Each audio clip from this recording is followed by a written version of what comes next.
여러분 안녕하십니까? 어제 서울신문 잠깐 살펴보겠습니다. 뭉칫돈 과속 스캔들 자산시장 딜레마. 무슨 딜레마가 있을까요?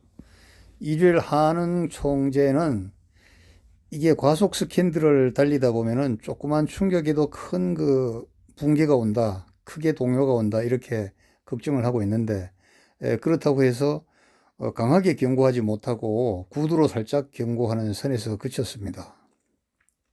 정부에서는요, 뭉칫돈이 증시로 들어가니까 부동산 시장으로 오지 않는다는 겁니다. 그러면 부동산은 더 이상 크게 오르지 않을 것으로 보고, 만약에 그 주식 시장에서 문제가 생겨가지고 이러한 뭉칫돈이 부동산 시장으로 다시 유턴하면 가뜩이나 약발이 안 먹히고 온통 문제만 잔뜩 늘어놓은 우리 부동산 정책 24번째, 거기에 더하여 이제 더 이상 어떤 정책을 쓸 수도 없는데 또다시 부동산이 오르면 어떻게 하나, 이렇게 걱정을 하고 있는 그러한 딜레마죠.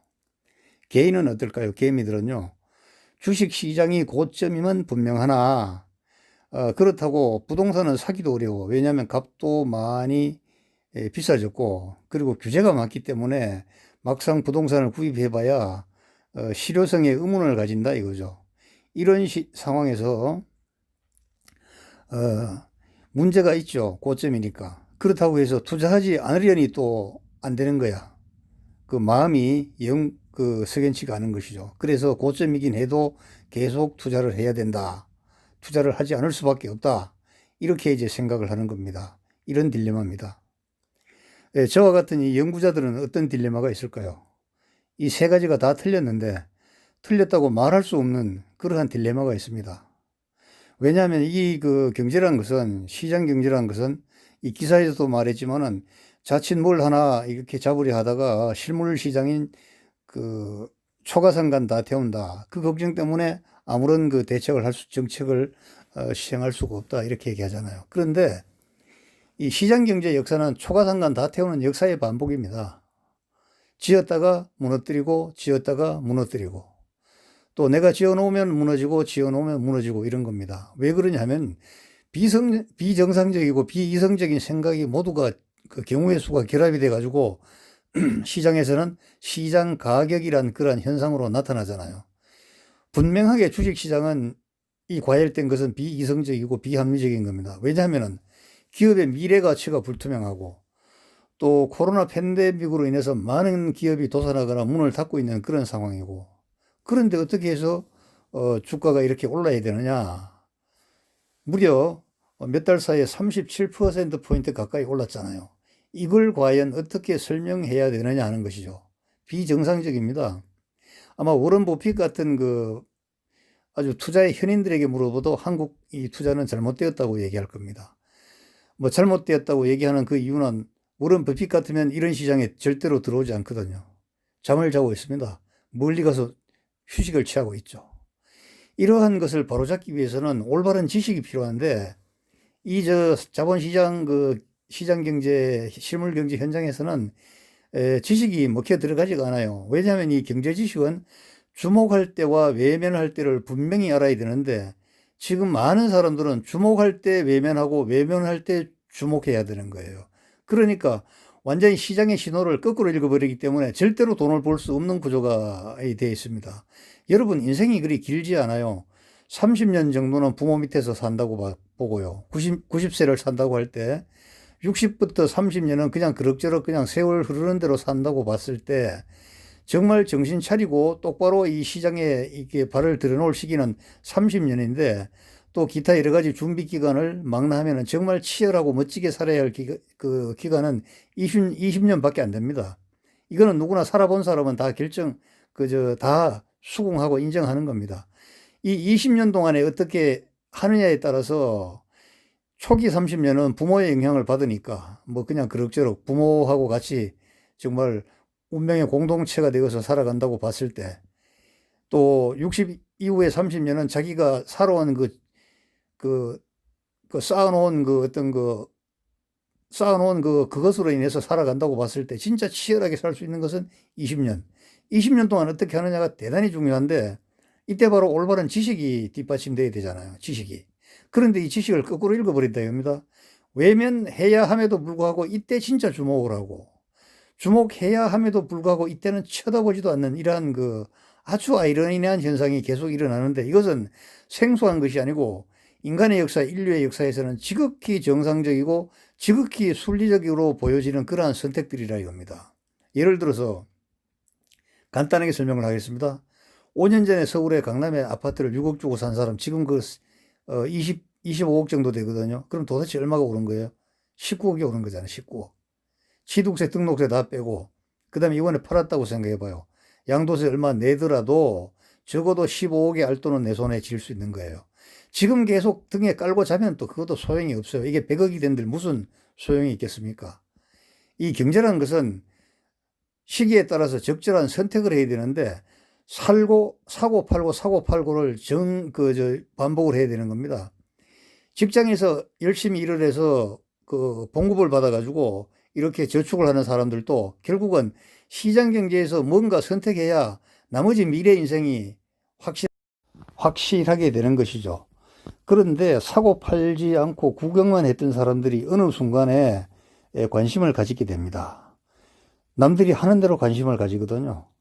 동물농장에서 말이 뛰니까 소가 따라 뛰고, 개가 따라 뛰고, 또 돼지가 따라 뛰고, 강아지가 따라 뛰고, 고양이가 따라 뛰고, 타조, 닭, 꿩 이런 것들이 뒤따라 뛰는 거 있잖아요. 이것이 원시 상태의 심리인데, 인간은 원래 동물과 마찬가지로 남이 하는 대로 해야 안전함과 편안함을 느끼는 그러한 존재입니다. 그래서 안전을 보장받기 위해서는 남이 하는 대로 따라가야 돼요. 그 중에서 강해 보이는 사람이 하는 대로 따라가야 되는 겁니다. 그래서 젊은 사람이나 주견 없는 사람이 투자를 할 때 누구에게 부탁을 하죠? 자기가 봤을 때 괜찮아 보이는 사람에게 부탁을 합니다. 좀 소개해 달라고. 그래서 우리 공직에서는 권력기관에 있는 사람이 뭐라 하면은 정답인 줄 알고 따라갑니다. 천만에요. 전부 다 박살납니다. 왜? 그 사람 잘 몰라요. 권력기관에서 의시된 사람이 시장의 기능을 알 수가 없어요. 그 사람 역시 딴 사람 얘기 들어보고 누가 카드라 그러면 그렇게 얘기하는 겁니다. 자, 이렇게 선택을 하니까 어떻게 되죠?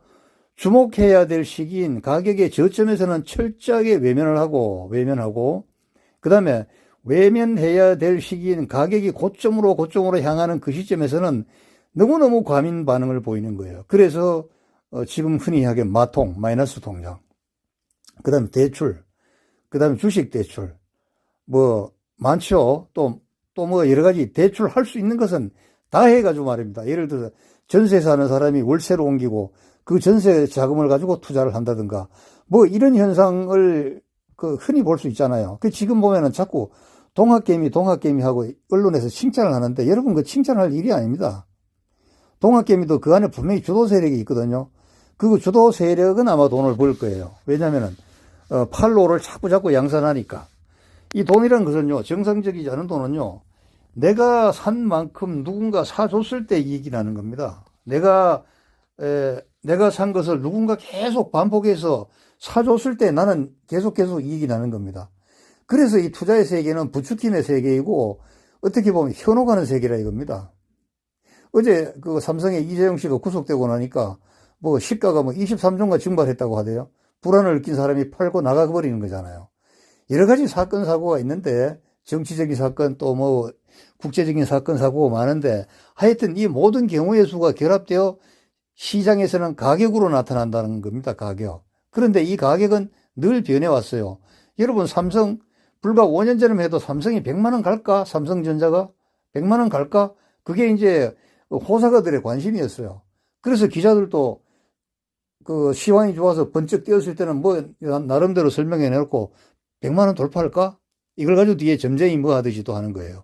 여러분, 우리가 투자의 세계에서는 그러한 시장 가격의 변화가 관심의 대상이면 분명합니다만은 우리 개인들은요, 거기에 일희일비하면 안 됩니다.